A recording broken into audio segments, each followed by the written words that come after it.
नमस्कार दोस्तों, स्वागत बरौरा लोग की फिर से एक नया पारिवारिक कहानी में। अगर कहानी अच्छा लगे तो लाइक और सब्सक्राइब करें और कमेंट के माध्यम से बताएं कि ये कहानी रौरा लोग के कैसा लागल।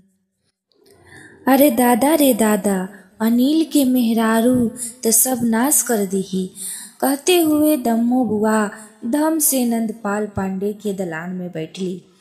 गांव की औरत आजकल नंदलाल पांडे के दलान में ही दोपहर में बैठत रहन।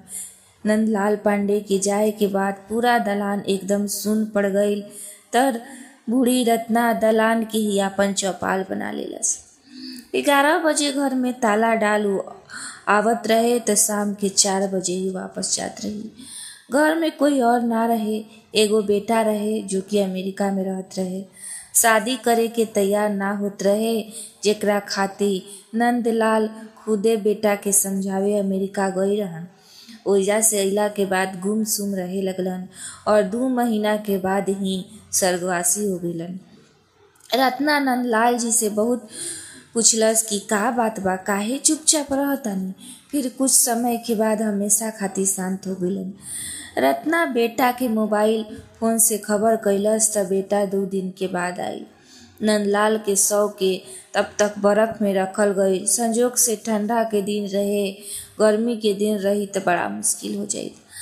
बेटा हरिनाथ पांडे उर्फ हैरी दाह संस्कार के 2 दिन बाद ही वापस जाए के बात करे लागल तो सारा रिश्तेदार थू थू करे लागल।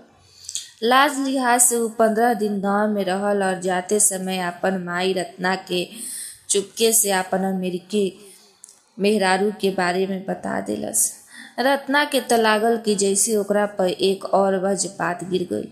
रत्ना के तब पता चलल कि नंदलाल जी अमेरिका से लौटे के बाद काहे चुपचाप रहत रहन, काहे अंदरे अंदरे घुटत रहत रहन।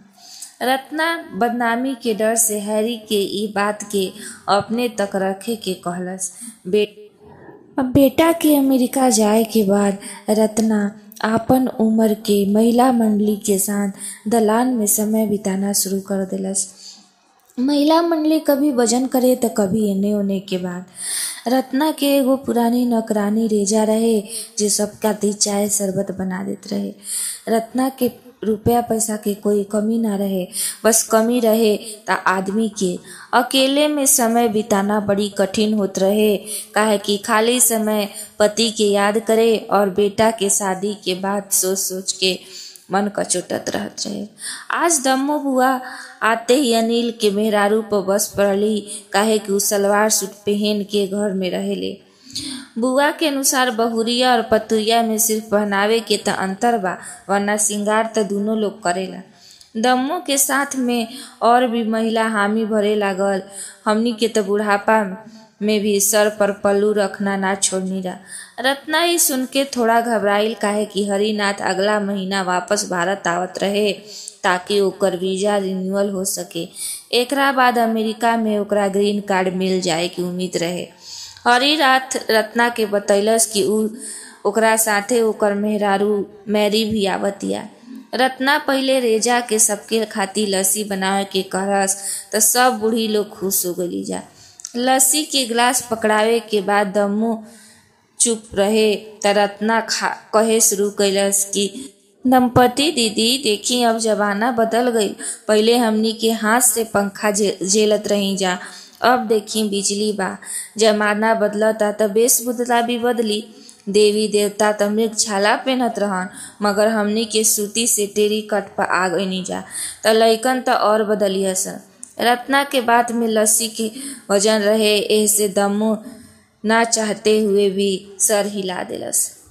रत्ना मौका देख के कहलस कि हरिनाथ के विवाह हरि के पापा ही अमेरिका जाके ओजे ठीक कर देले रहन। लड़की अमेरिकी ब्राह्मण हिया, ओइजा अपन जात वाला ब्राह्मण थोड़े बा। एक टोकल चहलस त रत्ना आवाज ऊंचा करके कहलस कि गुजरात में गुजराती, महाराष्ट्र में मराठी, वैसे ही अमेरिका में अमेरिकी ब्राह्मण होला। महिला मंडली न चाहते हुए भी रत्ना के बात स्वीकार लेली।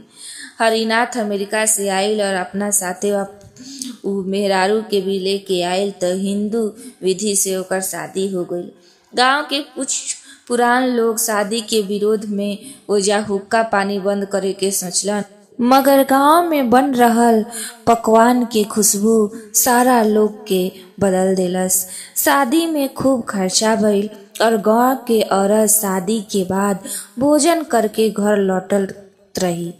ओही में से केहू पतोह के जींस पहने के बारे में कुछ बोलित त दम्मो बुआ बोल पड़ली कि अमेरिकी ब्राह्मण के लड़की लक्ष्मी हिया लक्ष्मी। नंदू के तब पुछते तर गईल, इतना पैसा और इतना गोर मुंह त लक्ष्मी जी के ही हो सकता।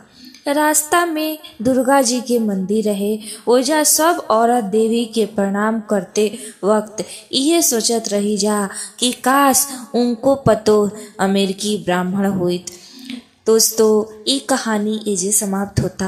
अगर कहानी अच्छा लगे तो लाइक करें, सब्सक्राइब करें, शेयर करें और कमेंट के माध्यम से ज़रूर बताएं कि ये कहानी कैसन बा।